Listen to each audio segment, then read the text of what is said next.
سره پښتونه چې په د سر د پګړۍ دا لونګۍ دا شامله ده چې خدای پاک ته له موره ذات پیدا کړی ته یې نن خان او ملک او یې سیاستدان غلامي کوې لعنت دې څه په دغې پښتون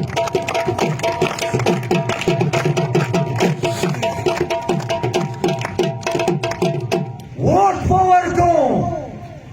ووټ سپورټ په ورکوم هر چا مرضي ده چې چاته ووټ ورکوي چاته سپورټ ورکوي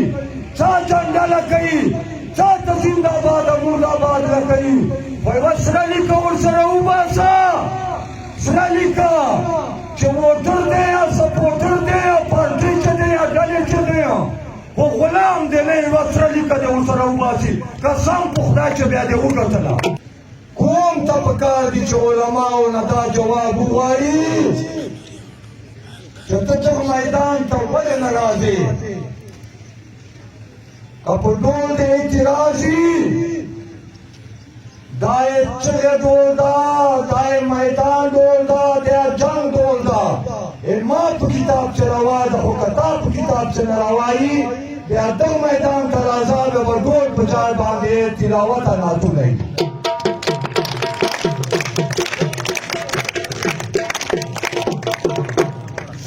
دا خو مې ټول ملت لنډه کړه علماء کرام یې موږ سر تاجونه دي علماء یې موږ سر غلام دي خو سوال ورنه کولی شم دا نه پیغمبران دي نه صحابه کرام دي دا انسانان دي علم یې کړی ده موږ دا حق لرو چې سوال ورنه وکړو نو کوم دی دا سوال ورنه وکړي چې ته دغه میدان ته ولې نه راځې یا د دا قوم ما ته ووایي چې دغه چې دا جای خراب ته دا جای شریعت خلاف ته هغه جای به موږ څه وباسو اکثرو ګلانو غوندې د دلته ګرده سره کښېني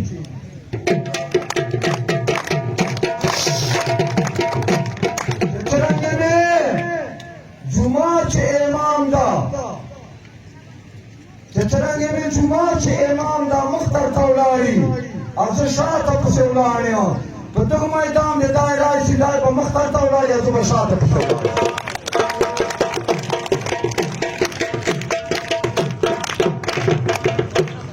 خان یا سیاستدان دغه نه موږ هېڅ توقع نشته هېڅ علم نشته هېڅ امید مو نشته سوا د شر نه سوا د فتنې نه سوا د دھوکې نه سوا د فراډ نه سوا د غداري نه دونه موږ 1% د خیر څه امید توقع نشته نه مې پلاره نیکه ته خیر ورسولی ده نه یې ما ته رسولی ده او نه بیا ما اولاد ته ورورسوي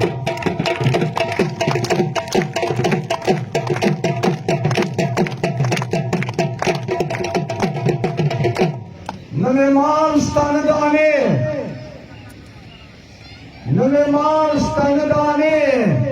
زه یم خان د زمانې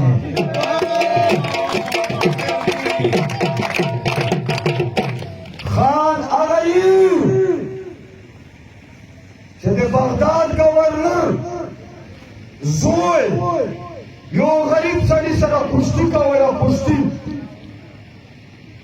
بیا گورنر زوی وپرځاو لړې که پړې که بیا دا گورنر زوی ورته چیک شو بیا یې غریب په چاپېلې ووایې او ډېرې کچه کچه خبرې یې ورته وکړې دا غریب سړی لاړو مدینې ته حضرت عمر فاروق رضی الله تعالی عنه ته ورغی عدالت کې ورته پیښ شو چې ما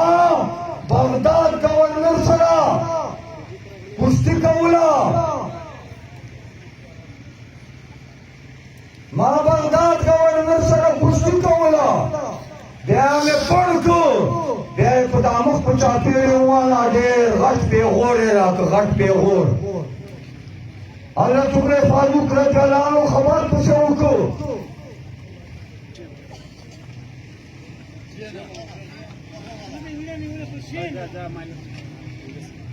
حضرت عمر فاروق رضی اللہ تعالیٰ عنہ پلار دی راشي گورنر زوی دی ورسره راشي ما عدالت چې دی پیش شي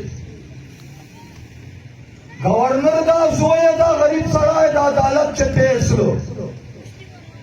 حضرت عمر فاروق رضی الله عنه ورته وویله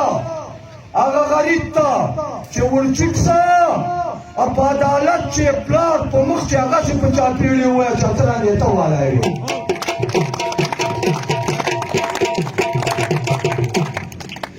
هغه بعده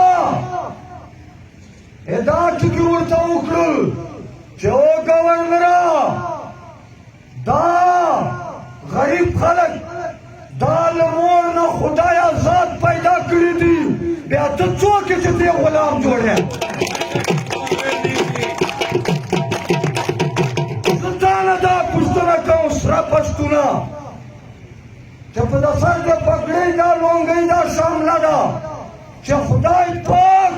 ته له مور آزاد پیدا کړی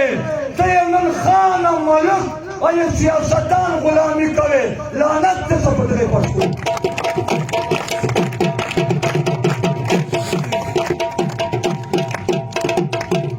ووټ په ورکوم ووټ سپورټ په ورکوم هر چا مرضي ده چې چا ته ووټ ورکوي چا ته سپورټ ورکوي چا جنډه لګوي چا ته زنده‌باد او مرده‌باد لګوي وایي وه سره لیکه ورسره وباسه سره لیکه چې ووټر دی یا سپورټر دی یا پارټۍ چې دی یا ډلې چې دی خو غلام دی نه یوه سره لیکه دی ورسره وباسي قسم په خدای چې بیا دې وګټله